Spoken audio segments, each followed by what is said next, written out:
अस्सलामु अलैकुम वरहमतुल्लाहि वबरकातुहू। बख्श टेक्निकल में खुश आमदीद। आज की वीडियो में इस वाशरूम की जिसकी जो चौड़ाई है वो 6 फ़ीट है और इसकी जो लंबाई है वो 8 फ़ीट है। इसके अंदर कौन कौन से पॉइंट कितने साइज़ पे रखे गए हैं, किस हिसाब से इसकी सेटिंग की है, पूरी डिटेल पूरी पेमाइश आपके साथ शेयर करेंगे। वीडियो एंड तक देखें ताकि आपको सही से मालूमात फ़राहम हो सके।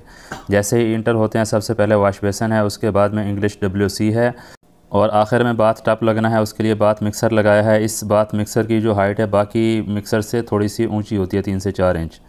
अब इसकी जो हाइट रखी है ये है 110 सेंटी, जो तकरीबन 43 इंच बनते हैं। और उसके बाद में ये दीवार से इसको जो छोड़ा है, ये छोड़ा है हमने 1 फ़ीट दीवार से छोड़ा है। यहाँ से 1 फ़ीट, उसके आगे जो पहला पॉइंट है गर्म का वो रखा है और ठंडा पॉइंट इस तरफ आ गया। इस तरह इसकी जो ख़ुद की चौड़ाई होती है वो 6 इंच होती है मिक्सर की। उसके आगे ये देखें उसका जो इंग्लिश WC की जो टैंकी का पॉइंट था वो रखा है। इस तरह कॉर्नर से जो बाथ टब के लिए जो जगह छोड़ी है वो 30 इंच छोड़ी है और 6 इंच आगे करके ये जो इंग्लिश WC के लिए जो पहला पॉइंट दिया है वो दिया है। मतलब ये 36 इंच पे ये पॉइंट दिया हुआ है और इसकी जो हाइट है वो 16 इंच रखी है।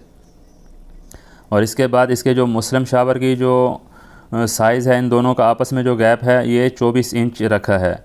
मतलब दीवार से यहाँ पहला पॉइंट 36 इंच पे रखा है, उसके आगे ये 24 इंच ये हो गया। तो इस हिसाब से ये 5 फ़ीट यहाँ तक मुकम्मल होता है। और WC की जो चौड़ाई है ये 15 इंच होती है। 3-4 इंच एक साइड से फासला रह जाता है पॉइंट का, 3-4 इंच दूसरी साइड पे। तो इस तरह ये काम बेहतरीन हो जाता है। और इसके आगे वाला पॉइंट से जो कॉर्नर तक जो बाकी जगह बची है ये बची है 3 फ़ीट। अब ये जो 3 फ़ीट का एरिया है इसके अंदर वाश बेसन लगाना है।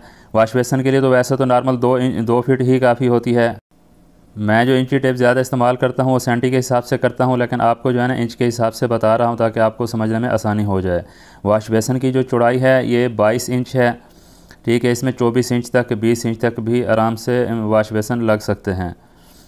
और उसके बाद में इसकी जो हाइट रखी है हाफ़ पेडिस्टल है, इसकी जो हाइट रखी है ये 82 सेंटी रखी है, जो तकरीबन 34 इंच के करीब बनती है। और उसके बाद नीचे के आपको पॉइंट के बारे में आपको बताऊंगा। काफ़ी सारे दोस्त हैं जो कहते हैं कि करीब से पॉइंट रखना गलत होता है। अभी आप देखें कि ये वाश बेसन लगा हुआ है, नीचे बिल्कुल नीचे झुक के देखेंगे तो आपको पॉइंट नज़र आएंगे, वैसे आपको पॉइंट नज़र नहीं आते। अगर इस तरह ये पॉइंट अगर फासले पे 1 फुट के या 14 इंच के फासले पे रखा होता तो ये वाश बेसन के इसके ऊपर कभी नहीं लग सकता था। इस तरह गर्म ठंडे के पॉइंट करीब रखने का फ़ायदा ये होता है कि इसके ऊपर जो भी आप लगाना चाहें, हाफ़ पेडिस्टल हो, वनेटी हो, जो भी आप लगाना चाहें तो आसानी लग सकता है। अब ये पेडिस्टल के नीचे हाफ़ लेग जो है इसके नीचे का साइज़ आप देखें ये तकरीबन 20 सेंटी है। 20 सेंटी लगाएंगे तो तकरीबन 8 से 10 इंच इसका गैप है।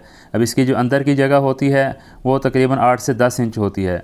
अब इसके अंदर अगर पॉइंट हमने दूर रखे होते तो कभी भी इसके ऊपर ये वाश बेसन नहीं लग सकता था।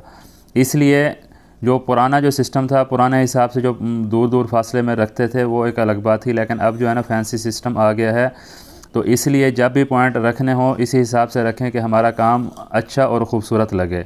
और इसके ऊपर ये देखें आपको नज़र आ रहा है ऊपर जो लगाया हुआ है शीशा भी लगा दिया गया है, ये भी बहुत खूबसूरत लगाया है। और उसके बाद ऊपर जो इसका वाटर हीटर है इलेक्ट्रिक का वो लगाया है। ये देखें काफ़ी हाइट पे लगाया गया है, इसके पॉइंट भी ऊंचे रखे हैं। ये इलेक्ट्रिक का वाटर हीटर है। अगर गैस का लगाना हो तो वो अंदर नहीं, वो बाहर की तरफ लगाएं तो ज़्यादा बेहतर होता है। उम्मीद है वीडियो काफ़ी फ़ायदेमंद साबित होगी। वीडियो अच्छी लगी है तो वीडियो को लाइक कर दें, चैनल पर नए हैं तो चैनल को सब्सक्राइब कर दें और साथ ही साथ बेल आइकन को प्रेस कर दें। मिलते हैं इस तरह की नई मालूमाती वीडियो में। अपना रखिएगा बहुत सारा ख्याल। अल्लाह हाफ़िज़।